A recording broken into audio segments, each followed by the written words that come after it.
com quem que vamos tomar um cafezinho e brindando Elmo Notelli, escritor da nossa região. É um prazer recebê-lo. E o cafezinho tá bom. Tá ótimo.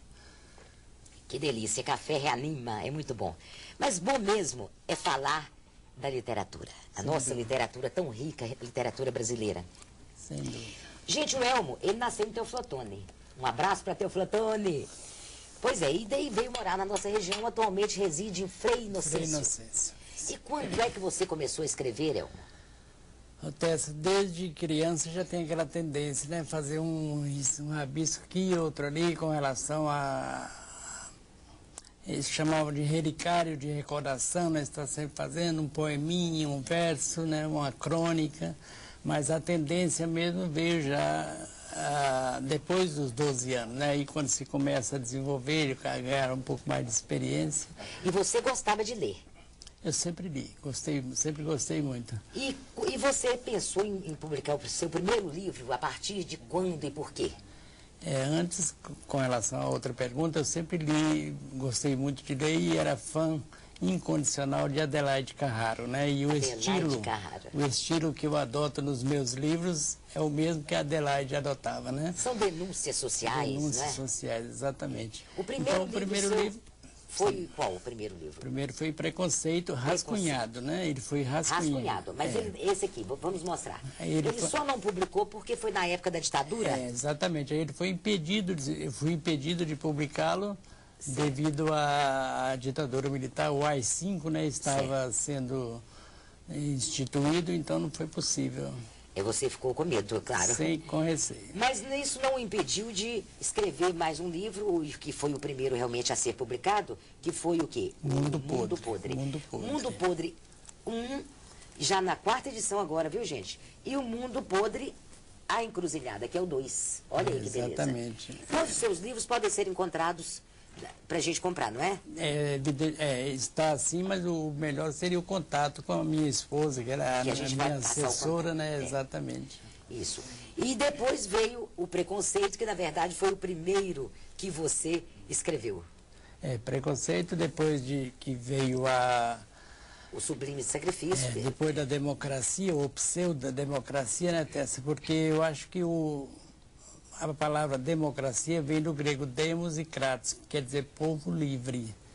E eu acho que um povo que é obrigado a votar não pode estar vivendo uma democracia ampla, né? Já que somos obrigados a votar, senão não recebe passaporte, não pode receber pagamentos, uma série de elementos que...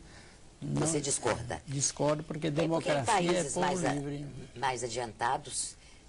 inclusive culturalmente falando, é opcional. Exatamente. Cada um vota né? Agora, se aqui no Brasil fosse assim, a gente ainda tem um caminho pela frente. As pessoas não iriam votar, não, que são muito decepcionadas, né? Quem sabe que isso iria moralizar mais, né? Talvez fosse a posição dos nossos políticos. Exatamente. O seu jeito de atuar. Bom, falando do Preconceito e também de todos os seus livros, exatamente... Quem é o personagem desse Preconceito? O personagem fictício, né? Eu me inspirei devido a um ato de preconceito que eu sofri, uma discriminação, né? Num determinado clube em Teoflotone, eu fui discriminado porque tentava entrar naquele clube com a minha namorada e ela era negra. E eu pardo, né? De cor parda.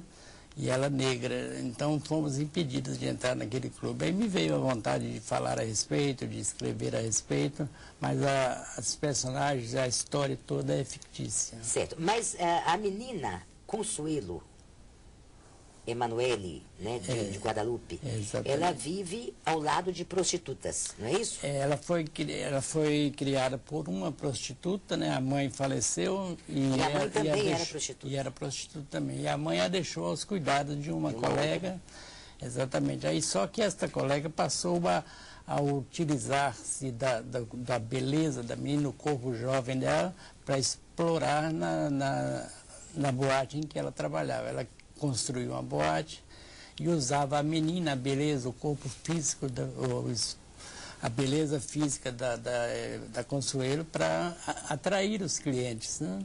E com isso você deixa aí um exemplo muito interessante, é tanto que você tem feito palestras em escolas. Exatamente. Em várias cidades, inclusive parece que aqui em Valadares também, né? Aqui em Valadares eu até gostaria que você me permitisse fazer uns agradecimentos. Perfeitamente. A minha esposa me deixou uma relação e ter o lapso de memória, né, poderia me causar uma situação, né? E eu agradeço, evidentemente, em primeiro lugar, a professora Bernadette Brito, da Univale, Fadivale, trabalhou muito com as minhas obras. Agradeço a Eni, a professora Eni, da Escola Bom Pastor, e também a professora Márcia, da Escola de Marilac, a Escola Joaquim Monteiro de Marilac.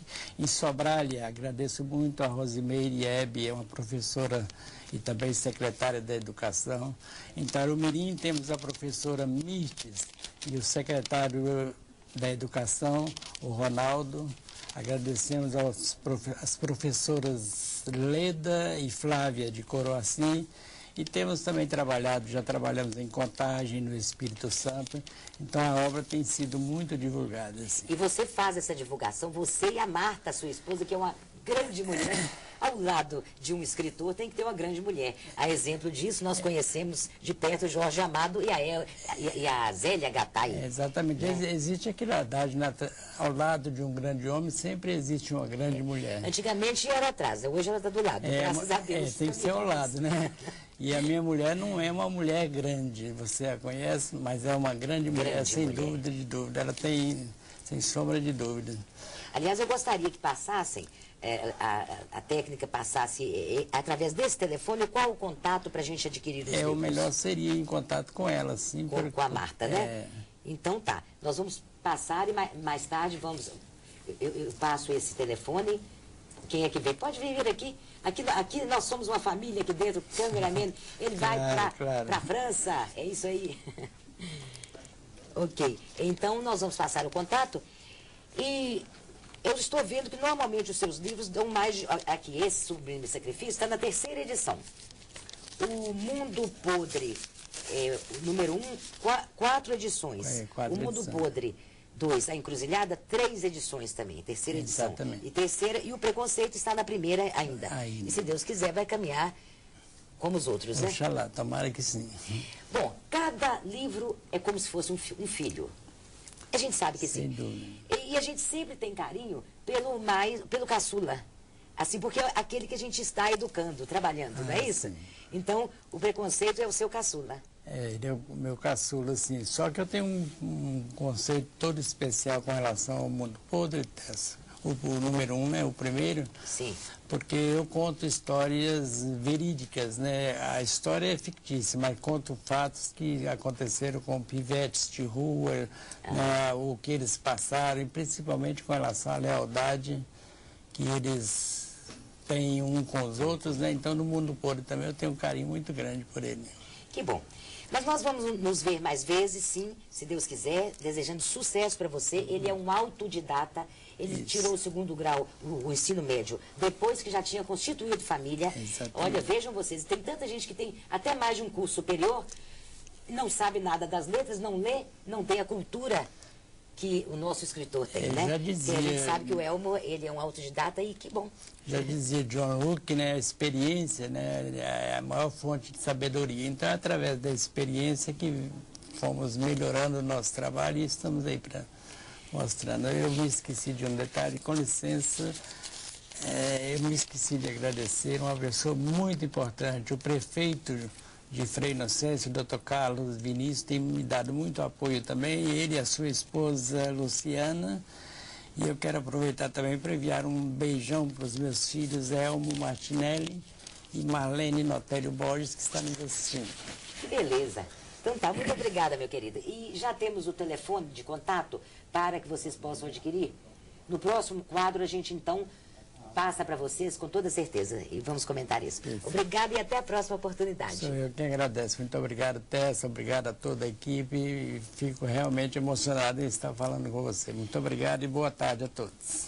E tomando um cafezinho. Sem dúvida.